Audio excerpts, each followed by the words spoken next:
The Cold War was a really interesting, it was a civilized war, not like today, where politically we were at war with Russia, capitalism versus communism. Scientifically, there was a lot of cooperation that was going on. We built the space station with Russia. Right. We did that together. I mean, what a beautiful thing that we accomplished together. Russia and America at that time were the only two superpowers. Number one, the only powers that had the money and the technology and the capabilities of going to the moon or anywhere else. And they agreed not to talk about what they found on the moon. Now both countries are broke. Why do you think that is? Because of what's on the moon. What do you think's on the moon? Well, I just want to say now both countries are broke, but there are other countries that are not. India is sending Shiva 1 to the moon, and China, and neither one of those countries agreed to non-disclosure. And China has actually said, and this is, I mean, you can't make this up. I keep saying this. China has said when they land their craft on the lunar surface, they will broadcast to the world what they see. So here's the thing. We sent craft looking for microbes and bacterial forms of life. When those craft landed next to archaeological remnants that are over 50,000 years old.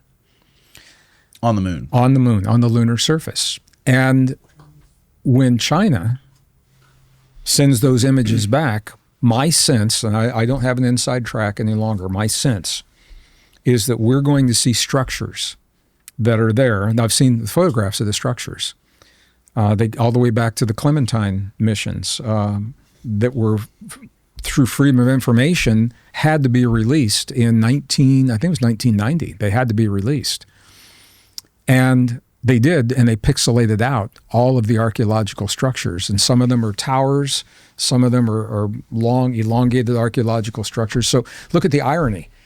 Here we are looking for microbes landing next to temples on the lunar surface. Yeah. Now think about what this means. Here we are, we're on a planet on the verge of global war because we believe our differences are so great that we must hurt one another to solve those differences. What would it mean for a space probe from Earth to land on the lunar surface and find these archaeological remnants and find that they're not from aliens from another world, but they're from us from another time? And I think when they send those images and you see the glyphs on those temple walls, we'll know exactly what they say because they will be in our root languages.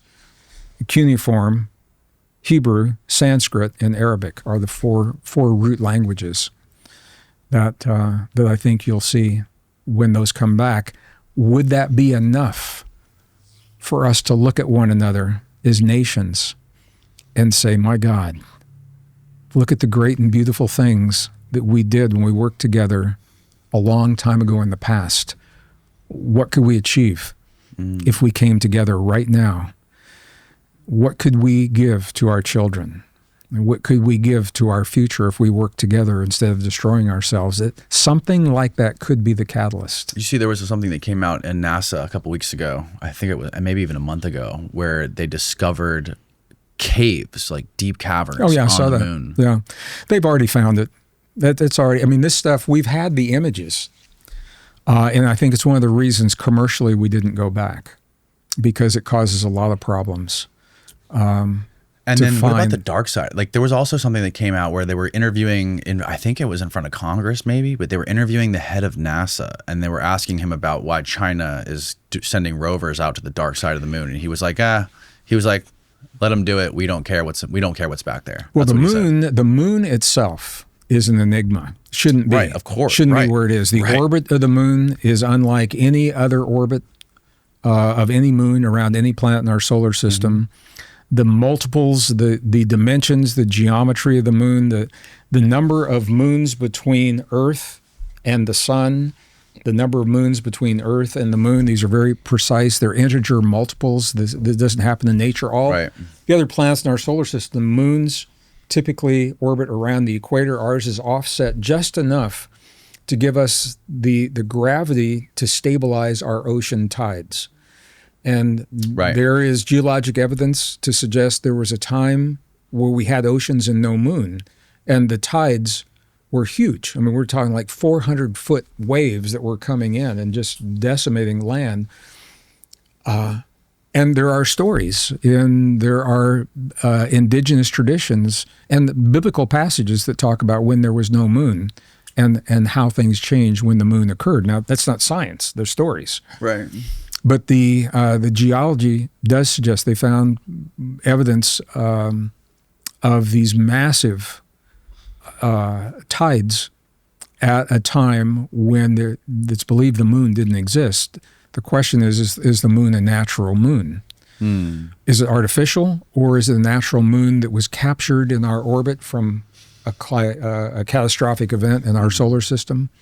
And all big questions, you know, to be answered. Yeah. So I think as we go through the congressional hearings and we find out more, we've been in contact. I mean, they're telling us we've got the craft. I don't think anybody cares about that anymore. Nobody's surprised. We have the beings. I don't think anybody's surprised about that. But we have the technology, and that's the problem. Because if we've had technology for 70 years that could have ended wars and eased human suffering, and because of greed, we chose not to reveal that technology, that's the problem. And the moment that technology is revealed, our entire infrastructure of the planet changes. And some people are afraid of that.